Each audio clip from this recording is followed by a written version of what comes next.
আজ আলোচনা করব জ্ঞানবাণী নিয়ে। সাধারণত মানুষ যারা সংঘর্ষকে বেছে নেয় তারা জ্ঞানকে কখনো পছন্দ করে না। তাদের অনুভব শক্তি কম থাকে, যার কারণে তারা তাদের জীবন পরিশ্রমের মাধ্যমেই কাটায় এবং আজীবন সংঘর্ষ করে চলে। কিন্তু যাদের ভিতরে জ্ঞানের প্রতি তৃষ্ণা থাকে, জ্ঞান পেলে যারা আনন্দিত হয়, জ্ঞান যাদের ভিতরকে স্পর্শ করে যায়, তারা ভিতর থেকে অতি দ্রুত পরিবর্তন হয় এবং ঐশ্বরিক অনুগ্রহ লাভ করে থাকে। আর যাদের ভিতরে নেগেটিভিটি বা আসরিক শক্তি বেশি থাকে, তারা পরিশ্রমকে জীবনের মোড় পরিবর্তন হিসেবে মনে করে এবং তারা জ্ঞানকে বিকর্ষণ করে। তারা তাদের জীবন পরিবর্তনের জন্য একমাত্র উপায় হিসেবে এই পরিশ্রমকেই মনে করে, কিন্তু আসলে যে এটা জ্ঞানের কারণে হয়ে থাকে তা তারা বিশ্বাস করে না। মানুষের জ্ঞানের স্তর পরিবর্তনের সাথে সাথে তাদের কর্মের স্তর এবং তাদের কর্মপদ্ধতি, তাদের চিন্তা চেতনা সব কিছুই বদলে যায়। এই কারণে মানুষ যারা জ্ঞানী তারা কিন্তু তাদের কাজগুলো শারীরিক পরিশ্রমের চাইতে মানসিক পরিশ্রমের মাধ্যমেই করে থাকে এবং এভাবেই তারা উন্নতি করে থাকে। আপনারা আপনাদের চারিদিকে খেয়াল করবেন, তাহলে বুঝতে পারবেন যে মানুষগুলো প্রচুর পরিমাণে শারীরিক পরিশ্রম করে, তারা কখনো মানসিকভাবে উন্নত না, তারা মানসিকভাবে অসুস্থ থাকে। তাদেরকে আপনি কোনো কিছু কখনোই বোঝাতে পারবেন না। তারা জীবনের সঠিক বোধ তাদের ভিতরে থাকে না, তারা একই ভুল বারবার করতে থাকে। এই কারণে তাদের আজীবন সংঘর্ষ করতে হয়, কখনো তারা তাদের সমস্যা থেকে মুক্ত হতে পারে না। এজন্য আমি মনে করি জীবনের জ্ঞানের স্তর, অনুভবের স্তর যদি আপনার বদলে যায়, অবশ্যই আপনি আপনার সমস্ত সমস্যা থেকে মুক্ত হয়ে যাবেন। কারণ আমরা জন্মগ্রহণ করেছি আধ্যাত্মিক শক্তির বিকাশের জন্য। সেই অবস্থায় যদি আমরা পৌঁছাই বা সেই অবস্থায় পৌঁছানোর যোগ্যতা যদি আমরা অর্জন করি, সেই অনুভব শক্তি যদি আমরা অর্জন করি, আমরা যদি আমাদের ভিতরের সংকীর্ণতাকে ত্যাগ করি, দেহবোধকে ত্যাগ করি, জ্ঞান অর্জনের জন্য যে উন্মুক্ততা তা যদি আমরা অর্জন করি, তাহলে অবশ্যই আমাদের দুর্ভাগ্য কেটে গিয়ে আমাদের নতুন নতুন সুযোগ এগুলো তৈরি হবে আমাদের ভিতরে এবং আমরা ঐশ্বরিক অনুগ্রহ লাভ করব। আসুন আজকেও কিছু নতুন অনুভবের উচ্চ স্তর সম্পর্কে জ্ঞান অর্জন করি এবং নিজেদের চিন্তাকে আরও বিকশিত করি। আজ তোমার পাশে দাঁড়িয়ে যে ব্যক্তিটি হাসছে, ভেবে নিও না যে তুমিই তার হাসির কারণ। সে হাসছে নিজের কারণে, তোমার কারণে নয়। তোমার জায়গায় অন্য কেউ থাকলেও সে হাসবে, আরও বেশি করে হাসবে। এটাই বাস্তবতা। এই সত্যকে অনুধাবন না করতে পারলেও সমস্যা নেই, সময় তোমাকে বুঝিয়ে দেবে। এর দ্বারা আমি বোঝাতে চেয়েছি, মানুষকে সঙ্গ দেয়। আমরা মনে করি যে আমার পাশে যে ব্যক্তি আছে সে আজকে খুব হাসি খুশি আছে, খুব হাসছে, আনন্দ করছে আমার কারণে। কিন্তু আমরা এটা ভুলে যাই যে মানুষ আসলে সুযোগ সুবিধা, কমফোর্ট, সিকিউরিটি এগুলো যখন পেয়ে যায় তখনই সে অনেক আনন্দিত থাকে। কিন্তু এই সিকিউরিটি কি কেবল আমিই দিতে পারি, অন্য কেউ পারে না? অবশ্যই পারে। আমার জায়গায় অন্য কেউ থাকলেও তো সে হাসবে, আনন্দ করবে, কারণ তার যা দরকার ছিল সেটা তো অন্য কেউ দিতে পারছে। আরও সহজ করে বোঝাই, ধরুন আপনার পিঠ চুলকাচ্ছে। আপনার পিঠ কি কেবল একভাবেই আপনাকে কি আরাম একভাবেই দেওয়া যায়? পিঠ চুলকানোর উপায় তো একরকম হতে পারে না, বিভিন্নভাবে হতে পারে। আপনার আরাম পেলেই তো হচ্ছে। তো বিষয়টা এরকম, আপনি যখন মনে করে নেন যে কারোর সুখী হওয়ার একমাত্র কারণ আপনি, সেটাই হচ্ছে আপনার জীবনের সবচেয়ে বড় ভুল। এই সত্যকে যদি আপনি জানতে পারেন, তাহলে আপনার ভিতর থেকে কেবল অহংকার বোধই চলে যাবে না, আপনি এমন একজন ব্যক্তিতে রূপান্তরিত হবেন যার কোনো কিছুর প্রতি আর কোনো মোহ থাকবে না। আজ হয়তো আপনি মনে করছেন যে সবার কাজে আমি আসতে পারছি, সবার আমাকে দরকার, কিন্তু আসলে না, আপনাকে কারোরই দরকার নেই। আপনি যে সুযোগ সুবিধা প্রদান করতে পারছেন সেইটা সবার দরকার, আপনাকে কারোরই দরকার নেই, কখনো ছিলও না আপনাকে কারোর দরকার। এই সত্যকে যদি উপলব্ধি করতে পারেন তাহলে আপনি আজ থেকেই নিষ্প্রিয় হয়ে যাবেন। না আপনার ভিতরে কোনো উচ্চাকাঙ্ক্ষা কাজ করবে, না হঠকারিতা, না সুখ না দুঃখ। কারণ আপনি তখন জানতে পারবেন যে আপনি যাদের সাথে চলেন তাদের আপনাকে কারোরই দরকার নেই, দরকার হচ্ছে আপনার তৈরি সুবিধাগুলো, এগুলোই সবার দরকার। এরপরে বলবো, সুখ দুঃখ দ্বারা প্রভাবিত ব্যক্তি মোহগ্রস্ত থাকে। একটু আগে আমি আপনাদেরকে বুঝালাম যে কি কারণে মানুষ মোহগ্রস্ত থাকে। কারণ সে মনে করে সে গুরুত্বপূর্ণ, তাকে দরকার, সমাজের দরকার, পৃথিবীর দরকার, মানুষের দরকার তাকে। কিন্তু না, তাকে কারোরই দরকার নেই, তার দ্বারা উৎপন্ন সুবিধা সবার দরকার। সে যদি সুবিধা প্রদান করতে না পারে তাহলে তার কোথাও কোনো মূল্যায়ন নেই, কারোর কোনো প্রয়োজনও নেই তার। এই জন্য সে যদি সুখ বা দুঃখ কোনোটা দ্বারাই প্রভাবিত আর না হয়, অর্থাৎ তাকে কারোরই প্রয়োজন নেই, এই অনুভব যদি সে সত্যিই অনুভব করতে পারে ভিতর থেকে, তাহলে আর সে কোনো কিছু দ্বারাই মোহগ্রস্ত হয় না। সে তখন এমন এক স্তরে এসে পৌঁছায় যেখানে সে স্থির হয়ে যায়, এবং সেই স্তর থেকে সে কোনো প্রকার অন্যায়ও করে না, আবার কোনো প্রকার দুর্নীতিও করে না। সে যাই করে তা নিরপেক্ষতার বোধ থেকে করে। সেখানে গিয়ে আর তার ধর্মের বোধ, প্রথাগত যে ধর্ম, সেই ধর্মের বোধ কিন্তু আর সেখানে গিয়ে কাজ করে না। সে আর প্রথাগত ধর্মকে মানেও না। তার আর ওই প্রতিযোগিতা থাকে না যে আমাকে মৃত্যুর পর স্বর্গে যেতে হবে, এই প্রতিযোগিতা তার আর থাকে না। তার ভিতর আর কোনো লোভ কাজ করে না। অর্থাৎ ধর্ম থেকে উৎপন্ন যে লোভ, যে পরবর্তীতে মৃত্যুর পরে আমাকে এটা অর্জন করতেই হবে, তার জন্য আমার যত রকমের আয়োজন, সেই লোভটা সেখানে গিয়ে শেষ হয়ে যায়। আর যখন সে থেমে যায়, সে আর কোনো প্রচেষ্টাই করে না, তার স্বর্গেরও দরকার নেই, তার আর কোনো পুণ্যেরও দরকার নেই, কোনো কিছুরই আর তার দরকার নেই। এই অবস্থায় যখন সে মানসিকভাবে গিয়ে পৌঁছায়, তখন এই সমাজ তাকে হতাশ মনে করে, আশাহীন মনে করে, ব্যর্থ মনে করে। কিন্তু সেখান থেকেই শুরু হয় আধ্যাত্মিকতা, অর্থাৎ আশার শেষ যেখানে, প্রথাগত ধর্মের শেষ যেখানে, পুণ্যের শেষ যেখানে, স্বর্গ নরক পাওয়ার যে উচ্চাকাঙ্ক্ষা, যে লোভ, সেইটার শেষ যেখানে, সেখান থেকে আধ্যাত্মিকতার যাত্রা শুরু। প্রেম শান্তি ও সংঘর্ষকে আকর্ষণ করে। কেউ যদি শান্তি চায় তাহলে তাকে সংঘর্ষ তো অবশ্যই করতে হবে। কিন্তু কেউ যদি বৈবাহিক সম্পর্ক চায় তাহলে তাকে সংঘর্ষ নাও করতে হতে পারে, কারণ এর সাথে রয়েছে সুযোগ। বৈবাহিক বিষয়ের সাথে রয়েছে সুযোগ, সুবিধা, এইগুলো লাভ, ক্ষতি, ব্যবসা। আপনারা জানেন হয়তো, জ্যোতিষশাস্ত্রে বিবাহের ঘর এবং ব্যবসার ঘর একই জায়গা থেকে বিচার করা হয়। অর্থাৎ যেখান থেকে আমরা ব্যবসা বিচার করি, সেখান থেকে আমরা বিবাহ বিচার করি। তাহলে আপনারা একটু বোঝেন যে বিবাহ আর ব্যবসা পৃথক কিছুই না। কিন্তু প্রেম আমরা পঞ্চম ঘর থেকে বিচার করি। পঞ্চম ঘর থেকে আমরা বুদ্ধি, প্রতিভা, আমাদের বিবেচনাবোধ, সন্তান, এগুলো বিচার করি। তার মানে প্রেম এবং বিবাহ কখনোই এক না।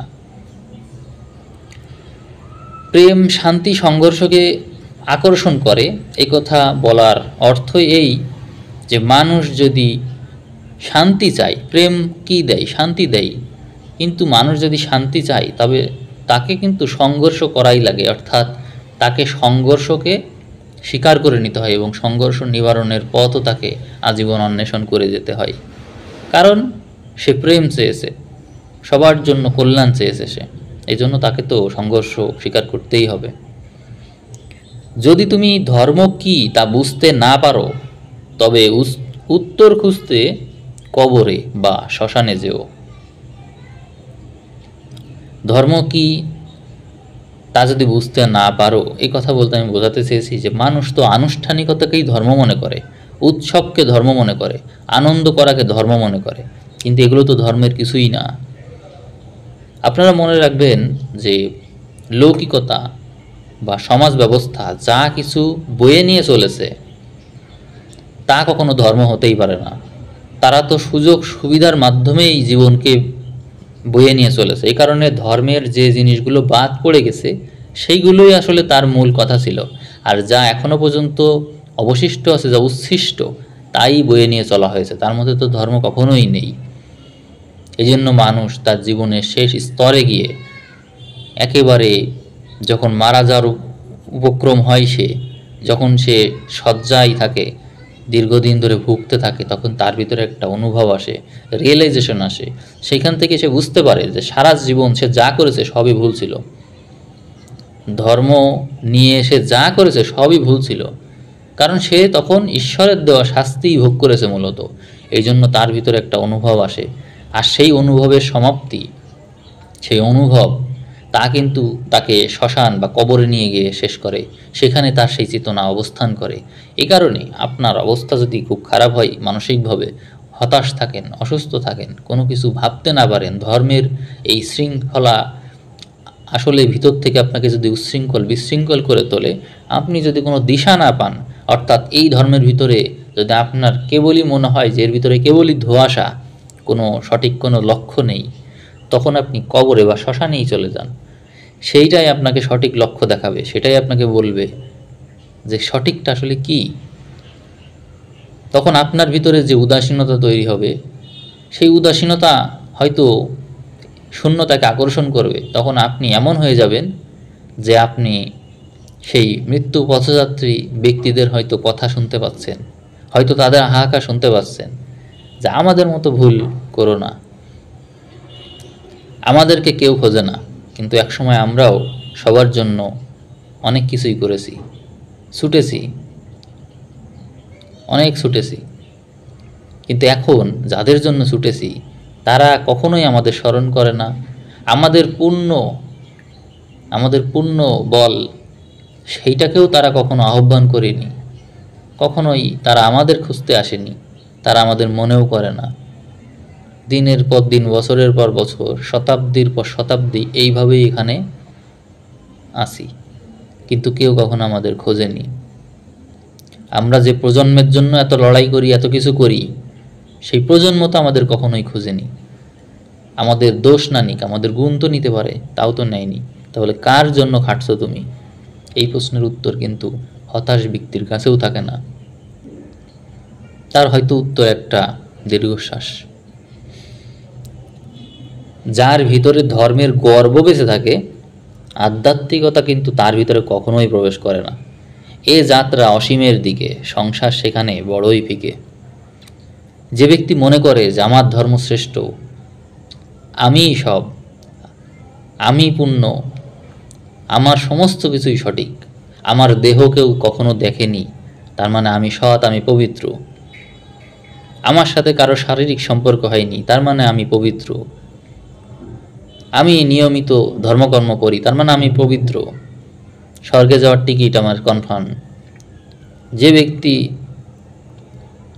মনে করে যে ঈশ্বর তার চাকর, ঈশ্বর তার দাস, অর্থাৎ সে কোনো একটা অন্যায় করুক বা না করুক, সে যখন তার ইচ্ছা অনুসারে ঈশ্বরকে ডাকে এবং তার মন মতো অনুসারেই তার যা যখন মন চায় ঈশ্বরের কাছ থেকে চেয়ে নেয় বা অন্যের জন্য কিছু চাই, তার মানে সে মনে করে যে সে ঈশ্বরের অনেক কাছের। সে মনে করে নেয় যে ঈশ্বর তার কথা শুনতে বাধ্য। সেইটা মনে করে যে সে ঈশ্বরের অনেক কাছের হওয়ার কারণে, ঈশ্বরকে নিয়মিত ডাকার কারণে নিশ্চয়ই ঈশ্বর তার কথা শুনতে বাধ্য থাকবে, সেটা মনে করে। এবং এটা তার একটা অহংকার বোধ। যে ব্যক্তি এটা মনে করে যে ঈশ্বর হয়তো আছে, কিন্তু ঈশ্বর তার না, ঈশ্বর সবার, তার ব্যক্তিগত ঈশ্বর নেই। যেভাবে একটা মুঠো দিয়ে কখনো একটা পিঁপড়াকে ধরা যায় না, সেইভাবেই ঐশ্বরিক শক্তি হয়তো কখনোই আমাকে স্পর্শ করতে পারে না, তার বিশালতার কারণে। এবং এই কারণে যে ব্যক্তি হতাশ থাকে, সেই বাস্তবে ঈশ্বরের অনুগ্রহ পেয়ে থাকে। যে মনে করে যে আমি সৎ, এই কারণে ঈশ্বর আমার পক্ষে, তার অহংকারের কারণে কখনো ঈশ্বর তার ভিতরে প্রবেশ করে না। দৈহিক সৌন্দর্য বা দৈহিক যে কোনো বোধ এর কারণে যদি কেউ মনে করে আমি সৎ, আমি পুণ্যবান, সে কখনোই ঐশ্বরিক অনুগ্রহ পায় না, এবং তারা অবশ্যই পাপীই হয়। দৈহিক সৌন্দর্যকে কেন্দ্র করে যে ব্যক্তি মনে করে আমি ধার্মিক, সে অবশ্যই পাপী হয়। যে ব্যক্তিটা মনে করে যে আমি ধার্মিক এই কারণে যে আমি সৎ এবং আমি ধর্ম পালন করি, আর সেই ধর্ম পালনের অহংকারের কারণে সে তার যে কর্ম সেই কর্ম যারা না করে, অর্থাৎ যারা ধর্মীয় প্রতিষ্ঠানে যাতায়াত বন্ধ করে দেয়, যায় না, অথবা যারা দান করে না, সে দান করে অন্যরা করে না, তার মানে তার চিন্তাভাবনা অনুসারে সে ধার্মিক অন্যরা অধার্মিক, সে ভালো অন্যরা মন্দ, এবং তার ভিতরে যে ধর্ম করার কারণে অহংকার তৈরি হয় সেটাই তাকে বিনাশের পথে নিয়ে যায়। সে কখনোই ভালো মানুষ তো হতেই পারে না, কারণ সে যদি আসলেই ভালো হতো তাহলে ভালো মন্দের যে পৃথক করা সেটা সে কখনোই করতো না। কারণ ঐশ্বরিক সত্তা যার ভিতরে প্রবেশ করে সে কখনো ভালো এবং মন্দ এই পার্থক্য, এই বিভাজন সে কখনোই করে না।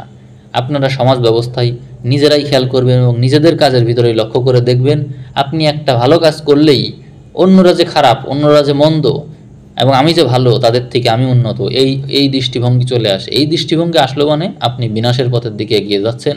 বিনাশ বলতে আমি মৃত্যুকে বোঝাচ্ছি না, বিনাশ বলতে বোঝাচ্ছে হচ্ছে আপনার পুণ্য বলের বিনাশ, আপনার ভিতরে যে শুভ শক্তি তার বিনাশ হচ্ছে। আশা করি আপনারা আমার এই কথাটা বুঝতে পেরেছেন যে মানুষের ভিতরে ধর্মের গর্ব বেঁচে থাকে, যদি যে আমার ধর্ম যদি আমার গর্বের কারণ হয়, তবে আমার কারণে আমার ধর্ম নাশ হয়ে যাবে, আমার বংশ নাশ হয়ে যাবে, আমার ভিতরে এই গর্ববোধের কারণেই। কেউ যদি মনে করে যে আমার বড় ভাই আছে এই জন্য আমি গর্বিত, তাহলে আর একজনের যে বড় ভাই নেই তার তো গর্ব করার সুযোগ থাকতো না। তো আপনার কি মনে হয় যে ঈশ্বর পক্ষপাতিত্ব করবেন? তার বড় ভাই জন্ম দিয়েছেন আর আপনার বড় ভাইয়ের কোনো জন্মই দেননি, এর অর্থ হচ্ছে ঈশ্বর পক্ষপাত করেছেন। পক্ষপাতিত্ব করার কারণে আপনার ভিতরে গর্ব তৈরি হয়েছে, তার ভিতরে হচ্ছে না। এ আবার কী ধরনের ধর্ম আপনার? এ আবার কী ধরনের চিন্তা আপনার?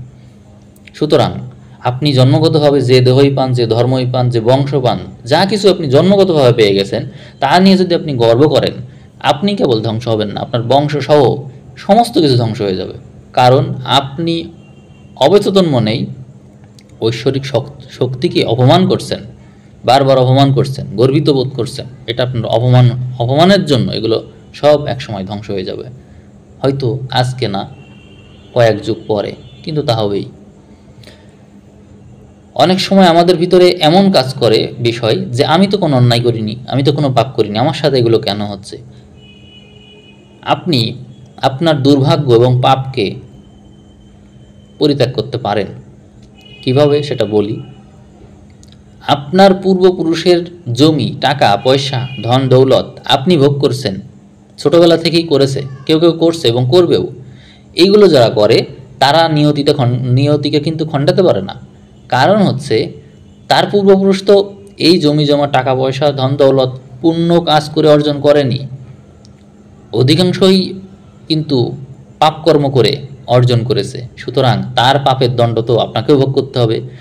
এই জন্য পূর্বপুরুষের কর্ম কেউ যদি ভোগ না করে, সেক্ষেত্রে তাকে অবশ্যই, না করতে চাইলে তাকে ওই জমি জমা সম্পদ সমস্ত কিছুকে ত্যাগ করতে হবে, নিজের প্রচেষ্টা বলে সৎ পথে তা উপার্জন করে নিতে হবে। পূর্বপুরুষের কোনো কিছু আপনি নিতে পারবেন না। যদি আপনি তা পরিত্যাগ করেন তবেই আপনার পূর্বের যে ভাগ্য আছে, দুর্ভাগ্য আছে, তা আপনি বর্জন করলেন। কিন্তু আপনি পূর্বপুরুষের জমি, পূর্বপুরুষের দেওয়া বাড়ি, পূর্বপুরুষের যে কোনো কিছু যদি আপনি ভোগ করেন, তাহলে তা যদি সৎকর্মে অর্জন করা না হয়ে থাকে, তাহলে আপনার সাথে এমন এমন ঘটনা ঘটবে, এবং ঘটেও থাকে। আমরা দেখি হঠাৎ করে অ্যাক্সিডেন্ট করেছে, সে বলেছে আমি তো সৎ, আমার সাথে এমন কেন হলো? এর কারণ তো ওইটাই যে আপনার পূর্বপুরুষের অনেক পাপ আছে যা আপনি ভোগ করছেন আপনার অজান্তেই। কারণ আপনার যে বসত বাড়ি, যে ভিটা, সেটা তো পূর্বপুরুষের। এই জিনিসগুলো আপনারা বিচার করবেন, তাহলে পেয়ে যাবেন অনেক রহস্য। পূর্বপুরুষের দেওয়া যে কোনো জিনিস যদি আপনার থেকে থাকে, তাহলে অবশ্যই আপনার সাথে দুর্ভাগ্যও আছে। অনেকের জন্মগতভাবে সম্পত্তি থাকে না, তার নিজের চেষ্টা বলে অর্জন করে নিতে হয়। বাস্তবে তারাই সৌভাগ্যবান যদি তার সৎপথে অর্জিত হয়ে থাকে, কারণ পূর্বপুরুষের কোনো দায় তার নেই, পূর্বপুরুষের পাপের দায় তার উপর নেই। এই কারণে সে এটা থেকে মুক্ত হয়ে যায়। এটা তার অবশ্যই সৌভাগ্যই আমি বলবো। যে কর্ম নিজেকে মুখোশমুক্ত করে দেয় তাই শুভকর্ম। আপনি একটি কর্ম করলেন এবং সেই কর্মে আপনি কে সেটা প্রকাশ পেয়ে গেল, এবং সেখানে আপনার কোনো অভিনয় করার সুযোগ নেই। সেখানে আপনি যা, আপনি ঠিক তাই করলেন। আবার এমনও হতে পারে যে আপনার ভিতরে এরকম ইচ্ছা ছিল না, কিন্তু আপনি তবুও সেটা করলেন। পরিস্থিতির চাপে হোক, নিজের ভিতরের তাড়নাই হোক, সেটাকে শুভকর্ম হিসেবেই ধরতে হবে। কারণ মুখোশ মুক্ত হয়েছেন আপনি। আপনি সবসময় তো আমরা অভিনয় করি, আমাদের ভিতরে চলে এক এবং আমরা করি আর এক। কিন্তু যে জিনিসটা আমাদের ওই কাজটা করতে দেয় না, অর্থাৎ আমার ভিতরে যে ইচ্ছাটা ছিল, সেই ইচ্ছাটা কিন্তু পূরণ না হয়ে সবার কল্যাণের জন্য হয়েছে, সমাজের কল্যাণের জন্য হয়েছে, সেটা শুভকর্মই হয়। বুদ্ধিমান কাউকে প্রভু মানে না, কারো কাছে সে আত্মসমর্পণও করে না। বুদ্ধিমান মানুষ এই কারণে সঙ্গীহীন। এই যে কন্যা রাশির মানুষ, তাদের তো বুদ্ধি বেশি, তারা কিন্তু সঙ্গীহীন হয়ে থাকে। তাদের কিন্তু সত্যিকার অর্থে তাদের কিন্তু কোনো বন্ধু বান্ধব নেই, মানে খুব কাছের মানুষ কিন্তু নেই। কারণ তারা তাদের বুদ্ধির কারণে কোনো সঙ্গ পায় না। সে নিজেকে বুদ্ধিমান ভাবে, অথচ এটা বোঝে না যে সবাই তার সাথে আন্তরিকতার অভিনয় করে। তার বিশ্লেষণধর্মী মনোভাবের কারণে কেউ বাস্তবে তাকে ভালোবাসে না। জীবনের এক পর্যায়ে গিয়ে বুদ্ধিমান ব্যক্তি মূর্খ হওয়াকেই শ্রেষ্ঠ মনে করে। আমি একটি সহজ উদাহরণ দিচ্ছি। আপনি আপনার সন্তানকে যদি বলেন যে তার জামাটা খুলতে, সে কিন্তু খুলবে। আপনি বলেছেন, সে খুলবে। সে এই বিচার করবে না যে আমাকে জামা খুলতে বলছে, আমার তো লজ্জা আছে। এই বোধ আপনিই তার ভিতরে দেন, এই বোধ সমাজ তার ভিতরে দেয়। যতক্ষণ পর্যন্ত তার ভিতরে এই বোধ না আসে, ততক্ষণ পর্যন্ত সে সরলই থাকে। আমরাই তার ভিতরে জটিলতা প্রদান করে থাকি। আর যতক্ষণ পর্যন্ত সে সরল থাকে, যতক্ষণ পর্যন্ত আমরা যা বলি সে তাই করে, ততক্ষণ পর্যন্তই আমরা তার কাছে আপন, সেও আমাদের কাছে আপন। আমরা তাকে দেখলে খুশি হয়ে যাই, সেও আমাদের দেখলে খুশি হয়ে যায়। কিন্তু যখন আমাদের কথাই সে আর উচিত কাজ করে না, অর্থাৎ আমরা যা বলছি সে সেটা আর করে না, সে বিবেচনা করে, ভেবে দেখে, বুদ্ধিবল প্রয়োগ করে, তখনই কিন্তু আমাদের থেকে তার দূরত্ব তৈরি হয়। আমরাও তাকে দেখে হাসি না অতটা, সেও হাসে না, তার সাথে আমাদের আর সেই গভীর সম্পর্কটা আর থাকে না। অর্থাৎ মানুষের ভিতরে যখন বুদ্ধি, বিবেচনা, বোধ এগুলো প্রবেশ করতে থাকে, তখন তার ভিতরে আর কখনোই আত্মসমর্পণ থাকে না। সে কারো সিদ্ধান্তের উপরে পুরোপুরি নির্ভর করে না। এই নির্ভরশীলতা না থাকার কারণেই দূরত্ব তৈরি হয়। তখন আত্মসমর্পণের অভাবের কারণে, বিশ্লেষণধর্মী মনোভাবের কারণে মানুষ বুদ্ধিমান হয়, এবং বুদ্ধিমান ব্যক্তি এক পর্যায়ে গিয়ে নিজেকে মনে করে যে আমি যদি মূর্খ হতাম তাহলেই ভালো হতো। কারণ মূর্খ ব্যক্তিকে সবাই পছন্দ করে, ভিতর থেকেই তাকে পছন্দ করে। হ্যাঁ, তাকে ঠকায়, তার বিশ্বাসকে নিয়ে ঠকায়, কিন্তু তারপরেও মূর্খ মানুষকে কিন্তু সবাই চায়। কারণ মূর্খ মানুষ তো বিশ্লেষণ করে না, সে তো পুরোপুরি আত্মসমর্পণ করে দেয়। এই কারণে মূর্খ ব্যক্তি ঈশ্বরের অনুগ্রহ প্রাপ্ত থাকে। তোমার জন্য যে ব্যক্তি পাপ পুণ্যকে তুচ্ছ জ্ঞান করে, সে তোমাকেই স্বর্গ ভাবে। অনেক ক্ষেত্রে আমরা জীবনের এক পর্যায়ে গিয়ে এমন কাউকে পেয়ে যাই, যার জন্য আমরা পাপ করতেও দ্বিধাবোধ করি না, পুণ্য করতেও আমরা দ্বিধাবোধ করি না। অর্থাৎ পাপ পুণ্য যাই হোক, আমার পাপ পুণ্য লাগবেও না, আমার পুণ্য দরকারও নাই, আমার তাকে দরকার। এখন তাকে দরকার বলতে তার দেহকে দরকার, তার সাথে শারীরিক সম্পর্ক করার দরকার, এটা মোহ। কিন্তু যদি এমন হয় যে তাকে পেলে আমার জীবনের উন্নতি হচ্ছে, আমার সমস্ত দিক থেকে উন্নতি হচ্ছে, তার কারণে আমার সব দিকে উন্নতি হচ্ছে, আমার আত্মার কল্যাণ হচ্ছে, আমার অনুভব শক্তি বেড়ে যাচ্ছে, তবে স্বর্গ তখন সেই ব্যক্তিই তার কাছে হয়ে ওঠে। তখন আর মৃত্যুর পরে স্বর্গ তার কাছে প্রাধান্য পায় না। শেষ যে কথাটি বলবো সেটা হচ্ছে, ভেঙে যাওয়ার পরও যা থেকে যায় তাই হলো প্রকৃত সম্পর্ক। ভেঙে যায় কেবল আনুষ্ঠানিকতার বাড়াবাড়ি। মানুষের সাথে মানুষ অনেক বেশি আনুষ্ঠানিকতা বজায় রাখে, কিন্তু যখন তাদের ভিতরে সম্পর্ক নিয়ে টানাপোড়েন চলে, তখন সেই আনুষ্ঠানিকতা আর থাকে না। এরপরেও কিছুটা জিনিস থেকে যায়। সেইটাই হচ্ছে প্রকৃত সম্পর্ক, যেখানে ভুলে গেলেও সম্পর্ক নষ্ট করা যায় না, ভুলে গেলেও ভুলে যাওয়া যায় না, সম্পর্ক নষ্ট করলেও তা নষ্ট হয়ে যায় না। চোখ বন্ধ করলেও আমাদের সামনে কিছুটা আলো আমরা পেয়ে যাই। অর্থাৎ সূর্য যদি নাও থাকে আমাদের চোখের সামনে, তারপরেও আমরা চোখ বন্ধ করলেও পুরোপুরি অন্ধকার না হোক কিছুটা আলোর অনুভব আমরা করি, এতে আমরা বুঝি সূর্যের অস্তিত্ব। এটাই হলো প্রকৃত সম্পর্ক, যে সে নেই তবুও সে আছে, না থেকেই যে আছে সেটাই সম্পর্কের মূল তত্ত্ব। আসলে কথা বলতে গেলে কথার ভিতরে অনেক কথা চলে আসে এবং কথায় জটিলতা সৃষ্টি হয়ে যায়। আপনারা গভীরভাবে আমার বলা কথাগুলো ভাববেন। আশা করি এই বোধের থেকে আপনার ভিতরে নতুন বোধ আরও জন্ম নেবে এবং আপনার জীবনের কায়িক শ্রম, সংঘর্ষ এই জ্ঞানের প্রভাবে অবশ্যই কমে যাবে। আজ এ পর্যন্তই, সামনে আবার অন্য পর্বে কথা হবে। ধন্যবাদ।